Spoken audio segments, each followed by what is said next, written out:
அனைவருக்குமே வணக்கம்.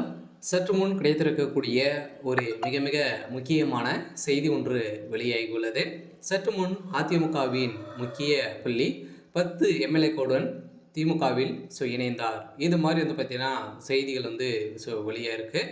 இப்போ பார்த்தீங்கன்னா சதுரடியாக அதிமுகவில் ஒரு மிகப்பெரிய சம்பவம் நடந்துட்டு இருக்கு இல்லையா? பார்த்தீங்கன்னா எந்த பக்கம் கூட்டணி வைக்க போகிறாங்க அப்படின்ற மாதிரி இருந்திருக்கக்கூடிய நிலையில் இப்போ அதிரடியாக பார்த்தீங்கன்னா அதிமுகவிலிருந்து விலகி திமுகவில் இணைய போகிறதாக ஒரு தகவல் வெளியாக இருக்குது. இந்த நிலையில் தான் இப்போ அதிரடியாக பார்த்தீங்கன்னா ஜெயக்குமார் அவர்கள் திடீர்னு ஒரு விளக்கம் அளிச்சிருக்காரு.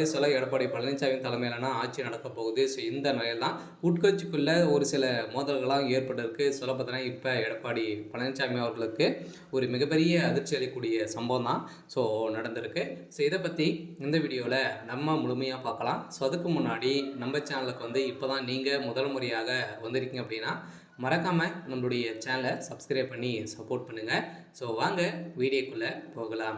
பார்த்தீங்கன்னா அதிமுகவில் விலைக்கு திமுகவில் இணைய போகிறதாக பார்த்தீங்கன்னா ஜெயக்குமார் அவர்கள் திடீர்னு பார்த்தீங்கன்னா ஒரு அறிவிப்பு சொல்லியிருக்காங்க. ஒரு செய்தியும் வெளியாக இருக்குது. இப்போ பார்த்தீங்கன்னா அதிரடி எடப்பாடி பழனிசாமி தலைமையில் ஆட்சி நடக்க போகும்.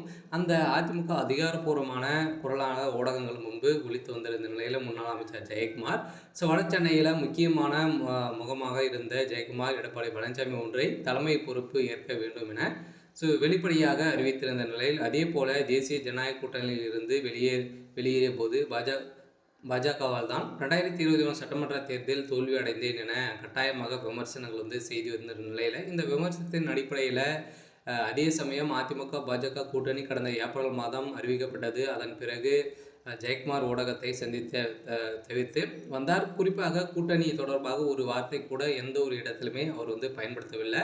அதனால் வழக்கம் போல கட்சி நிகழ்ச்சிகள் மட்டுமே தவறாமல் கலந்து கொண்டு வந்தார். அதிருப்தியில் இருக்கும் ஜெயக்குமாரை சரிக்கட்ட அவருக்கு பதவி தரப்படலாம் என்று எதிர்பார்க்கப்படுகிறது. ஏனெனில் அதிமுக ஆட்சியில் பல்வேறு முயற்சிகளை மேற்கொண்டதோடு திமுக ஆட்சியில் கட்சிகளாக சிறை சென்றவர் ஜெயக்குமார். மேலும் ஜெயக்குமாரின் சாகசங்கள் பல்வேறு சட்டமன்ற உறுப்பினர்கள் பார்த்தீங்கன்னா உறுப்பினர்களாக உள்ளனர். ஆனால் ஜெயக்குமாருக்கு ஒரு சில மனக்கசப்பின் காரணமாக பார்த்தீங்கன்னா இப்போ அதிரடியாக அதிமுகவிலிருந்து திமுகவுக்கு ஒரு முக்கிய புள்ளி 10 எம்எல்ஏ கூட பார்த்தீங்கன்னா இப்போ ஜெயக்குமார் அவர்கள் செல்ல போகிறதாகவும் ஒரு தகவல் வெளியாகி வருது. இந்த தகவலின் அடிப்படையில் இப்போ அதிரடியாக பார்த்தீங்கன்னா அதிமுகவில் பெரும் அதிர்ச்சியை ஏற்படுத்தியிருக்கு இல்லையா? இந்த சட்டமன்ற தேர்தலுக்காக பார்த்தீங்கன்னா அதிமுக சல்லியாக உடைந்த காரணத்தின் அடிப்படையில் தான் அதிமுக ஒரு மிகப்பெரிய தோல்வியை அடைந்தது. இதைத் தொடர்ந்து இப்போ பார்த்தீங்கன்னா மீண்டும் அதிமுக உட்கட்சிக்குள்ளே பார்த்தீங்கன்னா ஒரு சில மோதல்கள்லாம் ஏற்பட்டிருக்கு. இருந்தாலுமே எடப்பாடி பழனிசாமி அவர்கள் என்ன செய்ய போகிறாரு அப்படின்றத வெயிட் பண்ணி பார்க்கலாம். இது மாதிரி செய்திகளை தெரிஞ்சுக்கணும் அப்படின்னா மறக்காமல் நம்மளுடைய சேனல் சப்ஸ்கிரைப் பண்ணிக்கோங்க. தேங்க்யூ.